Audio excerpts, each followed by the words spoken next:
Bismillahirrahmanirrahim. Assalamualaikum warahmatullahi wabarakatuh. Alhamdulillah alladziina ya'maluna as-salihati anna lahum ajran hasanan makithina fihi abada wa yunziru alladziina qalu ittakhadallahu walada. Asyhadu an la ilaha illallah wa asyhadu anna Muhammadan abduhu wa rasuluh. Allahumma salli ala Muhammad wa ala alihi wa sahbihi wa man tabi'ahu ila yaumiddin. Para bapak jamaah salat maghrib rahimakumullah.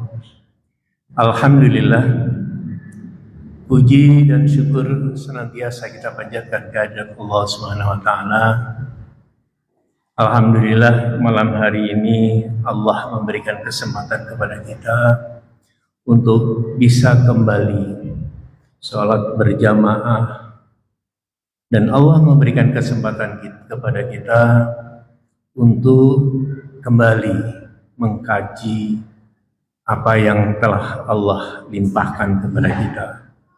Kita senantiasa berharap semoga dengan rasa syukur kita ini Allah akan menambahkan nikmat dan hidayahnya kepada kita sekalian. Amin ya rabbal alamin. Salawat dan salam semoga senantiasa Allah limpahkan kepada junjungan kita Nabiullah Muhammad sallallahu alaihi wasallam. Para bapak dan ibu rahimakumullah yang insyaallah senantiasa dirahmati oleh Allah Subhanahu wa taala. Malam hari ini alhamdulillah kita akan melanjutkan kembali pembahasan kita yang dulu, yang judul besarnya adalah Pedoman Keluarga Sakinah. Itu judul besarnya. Cuman kita kemarin sudah masuk kepada bagian tertentu, yaitu tentang karakteristik masyarakat muslim yang harus dimiliki oleh setiap anggota atau setiap orang muslim. Dalam istilah ulama menyatakan al-musawwafat, musawwafat tarbiyah. Artinya ada 10 sifat-sifat yang harus dididik, yang harus dimiliki dan harus ditanamkan kepada setiap muslim. Nah, kemarin kita sudah membahas sampai dengan keempat,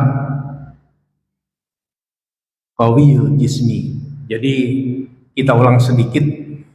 Yang pertama dari 10 karakter yang harus dimiliki oleh setiap muslim adalah yang pertama salimul akidah, yaitu bersih akidahnya.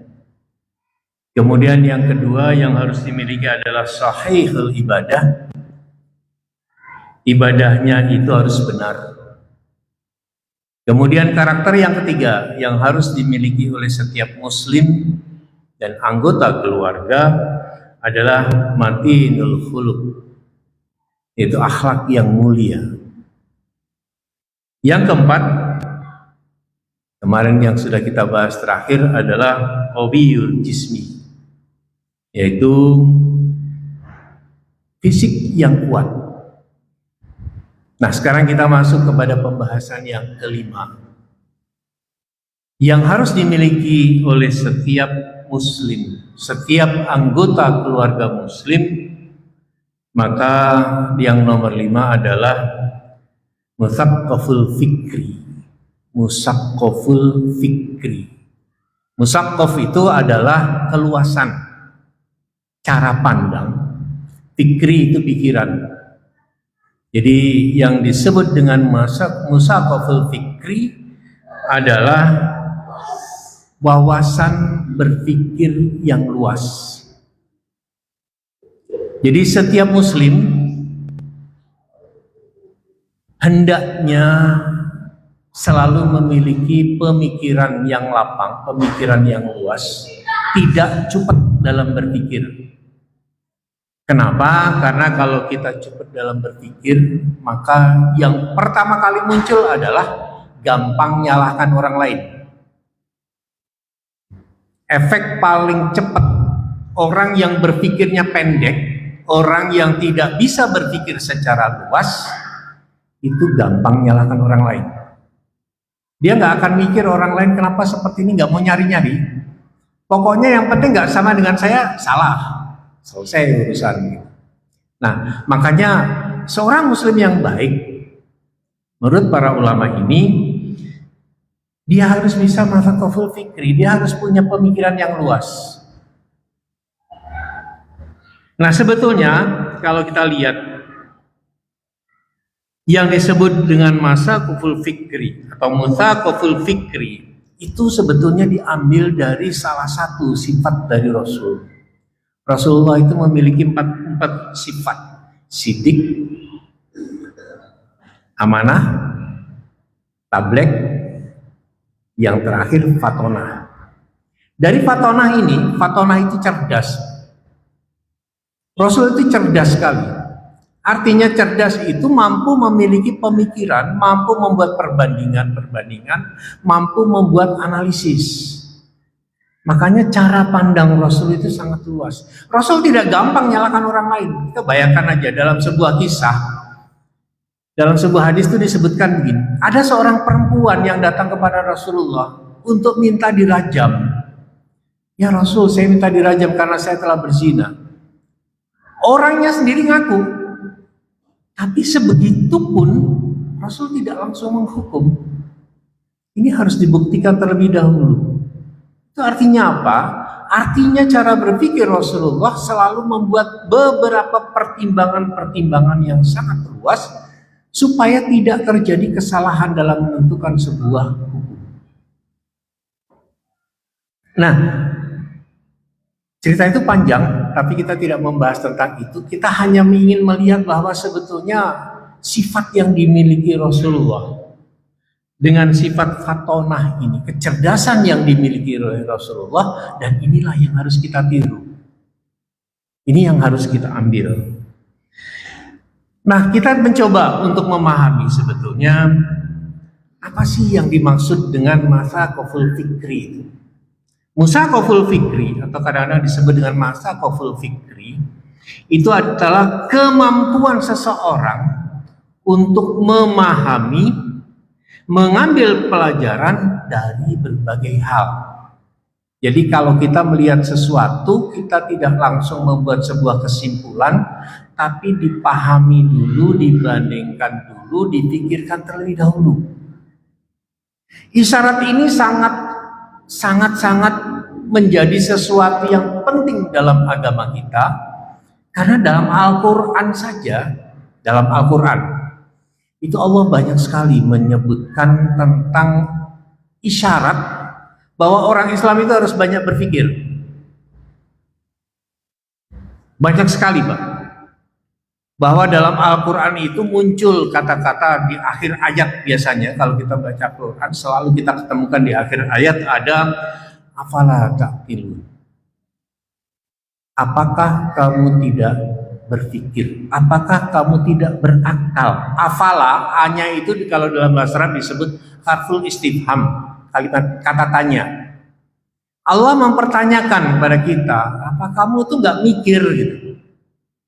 Jadi kalau bahasanya begini, Pak, mungkin contoh yang paling mudah dari bahasa yang ada yang disebutkan dalam Al-Quran ini, umpama kita jalan kesandung batu, batunya gede, kesandung. Kemudian ada teman sebelah kita ngomong, kamu nggak lihat batu segede itu kok disandung? Nah, sama dengan itu sebetulnya. Allah memperingatkan kepada kita, ini sudah jelas-jelas nih ada kesalahan, ada sesuatu yang kamu bisa lihat, kamu bisa pikirkan sebetulnya. Tapi kenapa kamu nggak mau mikir? Makanya dalam ayat Al-Quran itu banyak sekali. Afala ta'qilun saja, khusus afala ta'qilun, itu ada 13 ayat yang ujung belakangnya itu pakai afala ta'qilun. Diulang-ulang sebanyak 13 kali. Nah, kalau kita nyari-nyari kenapa 13? Nah, itu Allah alam, nggak tahu saya. Belum ketemu itu kenapa 13. Karena memang Al-Quran itu kan banyak sekali rahasia-rahasia yang sangat Kalau kita pikirkan itu rada-rada, kenapa bisa seperti ini, kenapa bisa seperti ini. Itu ayat-ayat Al-Quran dan banyak sekali rahasia-rahasia yang ada di dalamnya. Cuman kalau kita mau mencari, maka nanti silakan dicari. Kenapa mesti ada 13 afala ta'qilun itu? Kenapa tidak 15? Kenapa nggak 30? Gitu? Kenapa 13? Wallahu alam. Tapi jangan dikait-kaitkan dengan angka 13 itu angka sial. Awas, jangan. Kalau ini pemahaman bukan pemahaman Islam. Pemahaman angka 13 angka sial, itu kan ada itu hari ke-13, itu pemahaman orang-orang barat tentang sesuatu yang dianggap tidak baik dalam kehidupan mereka. Kalau zaman dulu ada film Friday the 13 ini, Jumat ke-13. Kenapa? Karena yang ke-13 ini dianggap sesuatu yang nantinya akan punya pengaruh buruk terhadap kehidupan manusia. Nah, itu ada afala ta'qilun. Kemudian ada lagi yang lain, ada afala tatafakkarun. Maka kamu tidak berpikir. Ada lagi afala tatazakkarun. Ada tatafakkarun, ada tatazakkarun. Jadi kalau afala tatazakkarun, apa kamu tidak mengingat? Zikir itu berasal dari kata zikir, mengingat. Kemudian ada afala tattaqun. Afala tattaqun itu di surat Al-A'raf ayat 65. Afala tattaqun. Apa kamu tidak bertakwa? Ada lagi afala yu'minun. Apa kamu tidak mau beriman terhadap sesuatu itu? Dan banyak sekali. Kata afala ini ada di akhir ayat. Allah memberikan kepada kita pemahaman, Allah mengingatkan kepada kita bahwa kita ini sudah diberi akal pikiran oleh Allah untuk digunakan untuk berpikir, untuk digunakan untuk melihat, untuk digunakan untuk membandingkan agar ada proses pemahaman yang benar terhadap itu. Jadi kan pada dasarnya kalau kita lihat dalam proses berpikir itu dilihat dulu, kemudian setelah dilihat didengarkan, dianalisis, dipilah-pilah, baru diambil kesimpulan. Prosesnya cukup panjang kita dalam berpikir. Makanya ketika kita mau memikirkan sesuatu, ketika Allah mengingatkan kepada kita untuk memikirkan sesuatu, maka di situ ada proses yang cukup panjang yang harus kita ingat. Nah, masaqaful fikri ini adalah proses seperti ini yang harus tertanam pada diri kita, kepada anak keturunan kita, kepada dzurriyyah kita, agar punya pandangan, agar punya pemahaman yang luas. Dan ini membentuk, ini yang bikin susah. Tidak semudah yang dibayangkan. Kenapa? Karena membuat diri kita untuk berpikir, berpandangan luas, berwawasan luas, itu saja sudah susah. Apalagi menghantarkan keturunan kita, anak-anak keturunan kita, supaya punya wawasan yang luas.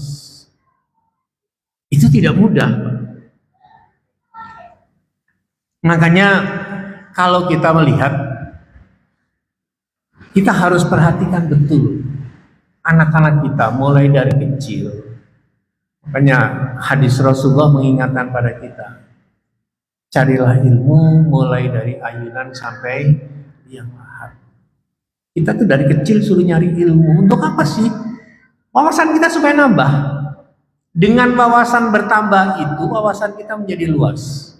Dengan wawasan yang luas, jalan hidup kita ini akan semakin terarah.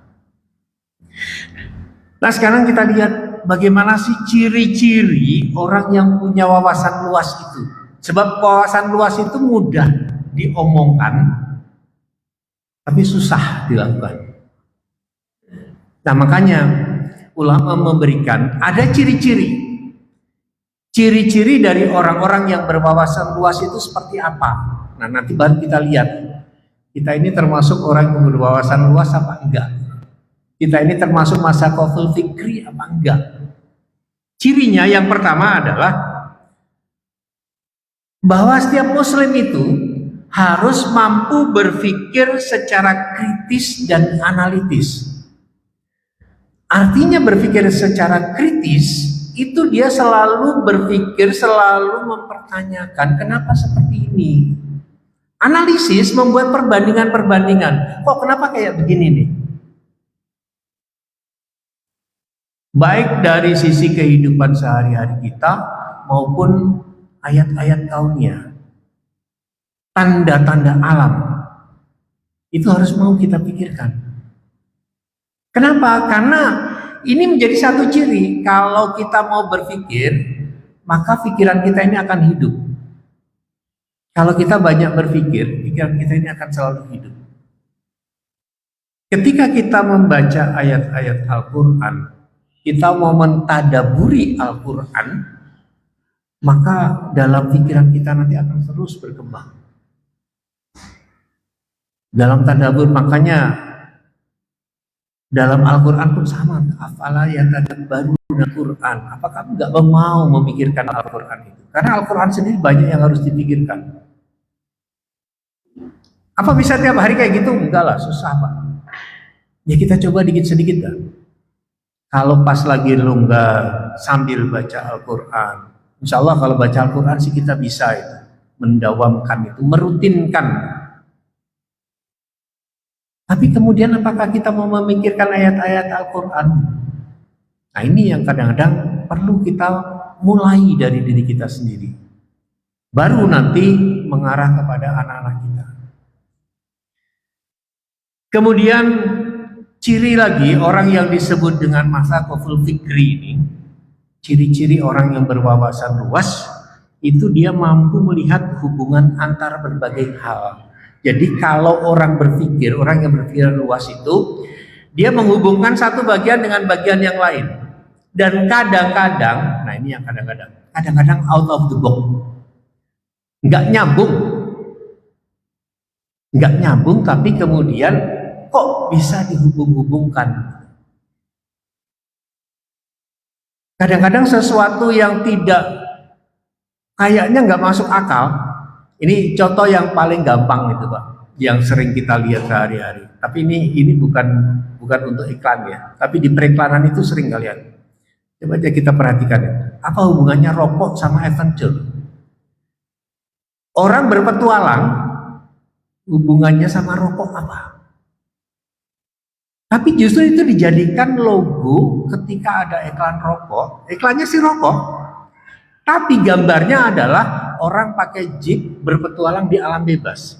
Nah, apa hubungannya? Kenapa itu dijadikan iklan? Ini yang kadang-kadang nggak pikiran oleh kita, tapi itulah orang-orang kreatif seperti itu modelnya. Orang-orang yang berwawasan luas, cara berpikirnya seperti itu. Sama ketika satu contoh di awal, ketika kita kemarin berbicara tentang masalah keluarga. Kadang-kadang kita nggak mikir itu.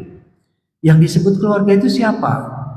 Ketika kita mencapaikan bersolawat, Allahumma sholli ala Muhammad wa ala ali Muhammad, keluarga Nabi Muhammad. Timbul pertanyaan, Abu Jahal itu keluarganya siapa? Itu pamannya Nabi itu. Emang kita doain? Kafir loh Pak, Abu Jahal. Abu Lahab, kafir. Ketika kita menyebutkan Allahumma sholli ala Muhammad wa ala ali Muhammad, ali Muhammad, keluarga Muhammad, siapa yang masuk keluarga Muhammad? Pamannya itu Pak. Nah dari situlah kemudian ulama mulai berpikir, yang berwawasan luas ini mikir, ya masa iya kan di hadis yang lain disebutkan tidak boleh kita mendoakan orang-orang yang jelas-jelas kafir. Maka kemudian muncullah batasan fikih. Siapa yang disebut dengan keluarga Nabi? Nah itu salah satu bentuk contoh cara berpikir yang dipikirkan oleh para ulama. Mereka yang punya wawasan luas seperti itu. Dan itu yang harus kita tiru. Yang ujung awalnya seperti tadi di awal, agar kita tidak gampang menyalahkan orang lain. Apakah orang lain begini, oh barangkali dia itu punya alasan. Kita harus tahu dulu alasannya. Dengan kita tahu alasannya, kita cari kebenarannya. Bagaimana kebenaran yang ada? Nah, itulah yang disebut dengan mencari hubungan antara berbagai hal. Kita cari alasannya seperti apa, sebabnya seperti apa. Orang-orang yang berpikir seperti ini yang disebut dengan mazhabul fikri. Orang yang punya wawasan luas. Yang ketiga, orang itu mampu membuat sebuah kesimpulan. Nah, ini yang kadang-kadang susah, Pak. Buat kesimpulan itu tidak mudah. Kadang-kadang kita bingung. Nah, sekarang ini yang lagi banyak, lagi rame ini. Lagi rame yang biasanya di DKM muncul kalau sedang menyelenggarakan kurban sapi 7 orang. Kemudian mulai ketika mereka mencari seekor sapi, datang 7 orang. Apa yang akan terjadi? Masing-masing punya pandangan beda. Ini gede, ini gemuk, ini saja. Yang terjadi apa? Nggak ketemu. Itu kadang-kadang ketika tidak ada orang yang punya pandangan luas untuk bisa menyatukan pendapat-pendapat yang ada, nggak akan pernah ketemu cara berpikir seperti itu. Apalagi kalau ketua cabang, nah itu susah banget itu. Kalau rapat sudah pandangannya banyak, buat keputusan, buat kesimpulan itu tidak mudah. Kenapa? Pertimbangannya agar tidak seperti memihak kepada salah satu. Bagaimana kita bisa membuat pertimbangan-pertimbangan yang adil dari berbagai macam pandangan. Nah, jadi orang yang mazhabul fikri ketika dia menjabat sebagai seorang ketua, seorang pimpinan, maka dia akan mempertimbangkan semua unsur yang ada. Dia tidak akan langsung main, yang penting saya cocok sama ini, modelnya seperti ini saja, nggak bisa seperti itu. Yang keempat, mampu melihat masalah dari segala perspektif. Nah, memang ini dibutuhkan orang yang memang punya kecerdasan tertentu. Makanya fatonah itu penting, kecerdasan itu penting, karena memang nanti untuk melihat dari beberapa sudut pandang. Makanya apa? Kenapa di fikih itu terjadi berbagai macam masalah? Kenapa yang satu mengatakan bersentuh perempuan itu batal, yang satu tidak? Karena cara pandang. Ayatnya sama itu. Ayat yang dipakaikan sama. Lamastum itu cuman beda dalam pemahaman kata lamastum, itu bisa menjadi pandangan yang sangat jauh berbeda. Yang satu lamastum adalah bersetubuh. Yang kedua lamastum adalah sentuhan. Maka akhirnya yang terjadi apa? Perbedaan yang jauh dalam sisi pandangan yang berbeda membuat hukum pun jauh berbeda. Dari banyak hal, ketika menyangkut urusan fikih akan muncul banyak seperti ini. Maka muncullah ada istilah perbandingan mazhab. Mazhab aja dibanding-banding. Padahal mazhab itu adalah pandangan dari para ulama. Dan ternyata berbeda-beda. Dari 4 mazhab, beda-beda. Kita lihat aja dari Imam Syafi'i sama Imam Malik itu kan guru sama murid, nyatanya beda-beda. Urusan dari sesuatu hal yang cara pandangnya beda, maka hukumnya pun menjadi berbeda. Kemudian yang kelima, nah ini efeknya kalau orang itu kemudian sudah bisa berwawasan luas, maka yang kelima dia mampu bergaul secara baik. Kenapa? Pandangan yang luas itu membuat orang fleksibel. Tadi tidak gampang nyalahkan orang lain, gak gampang membenci orang lain, dia berpikirnya fleksibel, sikapnya pun fleksibel. Kenapa? Karena kalau orang beda pandangan itu kadang-kadang berpengaruh terhadap sikap. Hanya gara-gara nggak sama, bisa jadi sikapnya berbeda. Nah, ini yang harus kita pahami. Sekarang kita lihat, kita kembali kepada diri kita sendiri, mencoba berintrospeksi. Kita udah bisa belum ya seperti itu? Yang tahu jawabannya siapa? Allah dan diri kita. Orang lain nggak tahu, Pak. Yang tahu Allah dan diri kita. Karena kitalah yang sebetulnya bisa jujur terhadap diri kita sendiri. Nah, kemudian selanjutnya, para bapak dan ibu rahimakumullah, bagaimana sekarang cara kita bisa memiliki wawasan berpikir yang luas dan cara kita ngajarkan kepada anak-anak kita untuk bisa berpikir secara luas itu gimana caranya? Nah, ulama memberikan gambaran begini, Pak. Ini cuman saya ringkas-ringkas saja, Pak ya. Pokoknya panjang masalahnya. Berpikir secara luas. Yang pertama adalah yang paling mendasar, tumbuhkan rasa ingin tahu.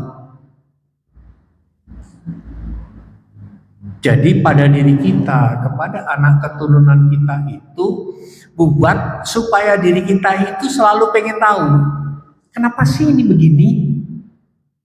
Ketika kepada anak-anak sama, ajarkan kepada mereka, dipancing mereka untuk berpikir, kok kenapa ini seperti ini?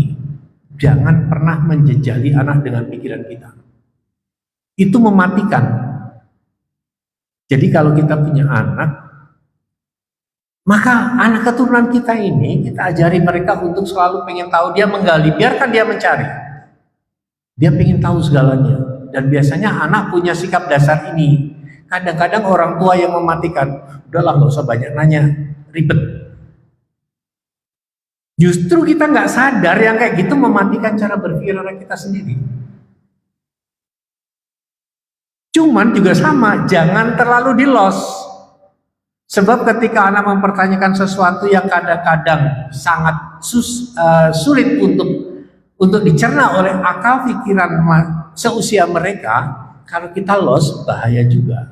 Kita tinggal mengarahkan bahwa kadang-kadang tidak setiap segala sesuatu, tidak setiap permasalahan bisa diomongkan dengan kalimat. Kadang-kadang cukup dengan rasa. Nah, ini hal yang pertama yang harus kita tanamkan pada diri kita sendiri, juga kepada anak-anak kita. Buat mereka ini selalu punya rasa ingin tahu. Sebab kalau anak pengen rasa ingin tahu, biasanya kalau di kelas, Pak, kalau ngajar, ada anak banyak nanya itu biasanya kalau guru yang kreatif itu senang. Kenapa? Anak ini pinter. Orang nanya itu nggak gampang kok. Orang bisa bertanya itu kan dia ada proses ngerti dulu. Kalau orang nggak ngerti, nggak bisa nanya. Karena ada sesuatu yang dia paham, kemudian dia perlu mempertanyakan sesuatu, maka timbullah pertanyaan. Nah, kemudian yang harus kita tanamkan kepada anak-anak kita, yaitu adalah kita harus punya kebiasaan untuk membaca buku dan mencerna buku.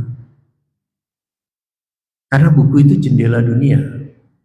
Kita harus banyak-banyak membaca buku. Kita banyak baca buku, apakah itu buku hadis, buku tentang tafsir, kita baca. Atau buku-buku pengetahuan umum, silakan kita baca. Karena itulah yang akan membuat wawasan kita menjadi semakin luas. Dengan banyaknya pemahaman, banyaknya buku yang kita baca, insya Allah ilmu kita pun semakin banyak, ilmu kita pun semakin luas. Dan kita harus ingat, nambahnya ilmu seseorang memang bukan hanya dari pengajian saja, bukan hanya dari kajian saja. Membaca termasuk salah satu yang sangat efektif.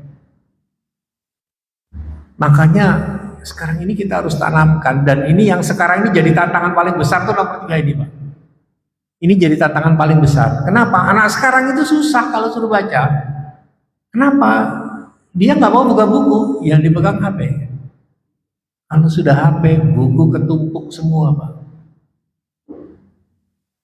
Bayangkan aja lah, soal sesulit apapun di sekolah itu, selama anak pegang HP bisa jawab. Oh, tinggal dibuka kok, Google-nya beres, yang penting ada kuota, selesai urusan. Saya terakhir ngajar itu beberapa tahun yang lalu, 2002 dan 23 aja. Saya masih ngajar itu. Ketika saya berikan soal perkiraan saya, soal ini anak nggak bisa jawab. Ternyata bisa, Pak. Tapi ketika disusuri apa yang terjadi? HP-nya ada di bawah meja. Oh, canggih Pak sekarang kalau udah seperti itu. Justru yang hilang apa? Kesempatan membaca. Membaca bukunya hilang. Karena anak sekarang maunya instan. Yang terjadi kemudian proses berpikirnya pun instan, cara berpikirnya pendek. Yang muncul emosinya yang berkembang, berpikirnya kurang. Muncullah istilah sumbu pendek. Sekarang kan muncul istilah itu, sumbu pendek.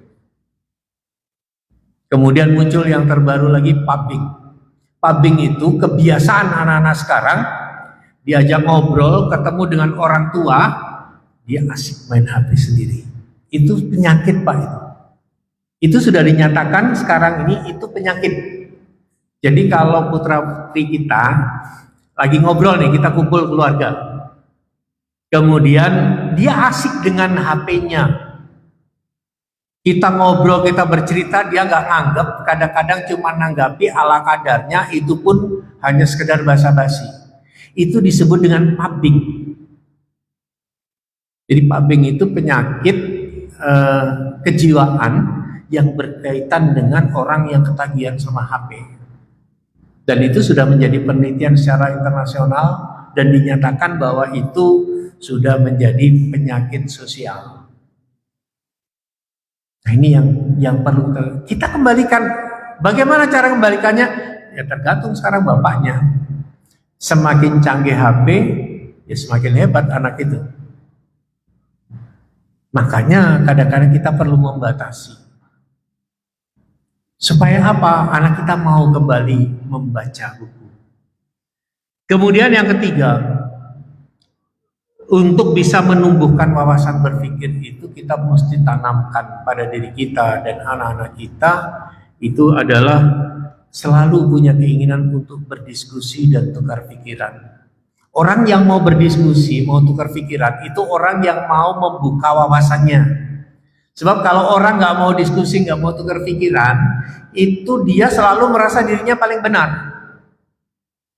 Nah, ini yang istilah zaman dulu disebut dengan seperti katak di bawah tempurung. Pokoknya sudah cara berpikirnya pendek, pemikirannya pendek, dia nganggap orang lain sudah nggak akan bisa melampaui dia. Kenapa? Karena kurang hawa. Dia nggak mau berpikir, dia nggak mau diskusi dengan orang lain, nggak mau menerima pendapat orang lain, tidak mau memikirkan pandangan orang lain. Nah, yang seperti ini membuat orang itu cara berpikirnya pendek, tidak akan bisa dia menjadi masyarakul fikri. Dan ternyata ini kebutuhan manusia yang cukup mendasar, yaitu mengikuti organisasi atau kelompok. Jadi ulama berpikiran, makanya ulama-ulama sekarang kita, kenapa mesti ada sih organisasi-organisasi? Kenapa mesti ada Persis? Kenapa mesti ada Muhammadiyah? Kenapa mesti ada Nahdlatul Ulama? Pada prinsipnya kan mereka bukan mau membuat supaya pecah-pecah, bukan. Agar mereka akan bisa bertemu dengan temannya, dengan bersosialisasi, dan ini akan membuka wawasan. Makanya al-ikhtilaful ummah rahmat. Perbedaan umatku itu rahmat.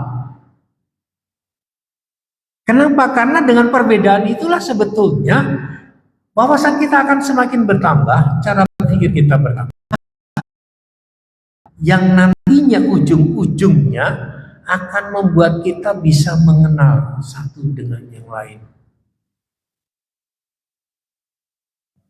Dan yang kelima, dan yang bagian terakhir, dan ini biasanya sudah menjadi pameo di kita ini, itu keinginan untuk selalu mempertanyakan sesuatu, keinginan untuk selalu bertanya. Dan tidak pernah malu untuk bertanya. Bertanya itu bukan berarti tidak ngerti. Bertanya itu untuk memberikan kejelasan sesuatu. Bahkan kadang-kadang kalau dalam bahasa Arab ada yang disebut dengan uslubul hakim. Uslubul hakim itu adalah gaya bahasa di mana ketika ada orang bertanya bukan dijawab tapi dibalikin dengan pertanyaan. Itu namanya uslub hakim. Ini termasuk jenis uslub tertinggi, Pak. Kalau dalam ilmu balaghah itu termasuk uslub yang cukup tinggi, gaya bahasa yang tinggi, di mana ketika ada orang bertanya, maka tidak dijawab, tapi dijawabnya dengan pertanyaan lagi. Nah, ini kadang-kadang memang sering kita jawab kalau ada anak kita nanya, Pak, koreknya di mana? Emang tadi kamu naruhnya di mana? Orang nanya kok bukan dijawab ada di sana, tapi dijawabnya memang kamu naruhnya di mana. Nah itu model uslub, itu model seperti itu. Dan dalam Al-Quran juga banyak model-model seperti itu. Islam mengajarkan kepada kita, makanya Allah memberikan sindiran kepada kita. Apa kamu gak mikir? Apa kamu gak mau melihat yang seperti itu? Bahwa ini loh yang ada dalam dunia. Makanya para bapak dan ibu jamaah rahimahullah, dalam masa koful fikri ini kita perlu membuat supaya wawasan kita dalam berpikir itu semakin luas. Alhamdulillah masih ada waktu. Kita lanjutkan ke yang keenam. Yang keenam, jamaah sekalian, yaitu adalah mujahadatun linafsi. Mujahadatun linafsi. Mujahadatun linafsi itu adalah berjuang melawan hawa nafsu. Bersungguh-sungguh melawan hawa nafsu.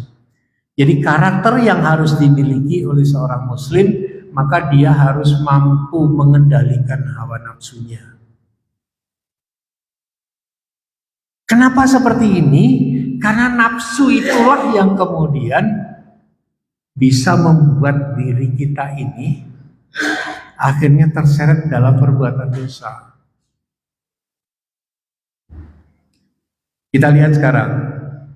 Suatu saat pernah Rasulullah SAW ditanya. Su'ila Rasulullah SAW, ma aktsarun nasa yadkhulun nar. Apa yang membuat manusia itu banyak masuk neraka ya Rasulullah? Ketika Rasulullah ditanya seperti itu, apa jawaban Rasulullah? Singkat banget. Al-famu wal farju, mulut dan kemaluan. Dua itu yang banyak membuat orang masuk neraka. Kenapa? Dua hal ini, mulut sama kemaluan, itu pelepasan nafsu kita.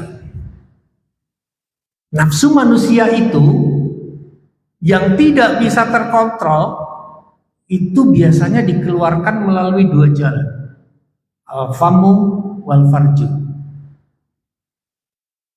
mulut dan kemaluan.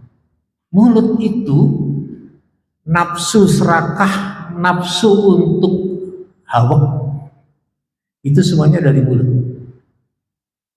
Kita coba aja lah orang-orang yang mereka sedang katakanlah korupsi besar-besaran, apa sih yang dikejar?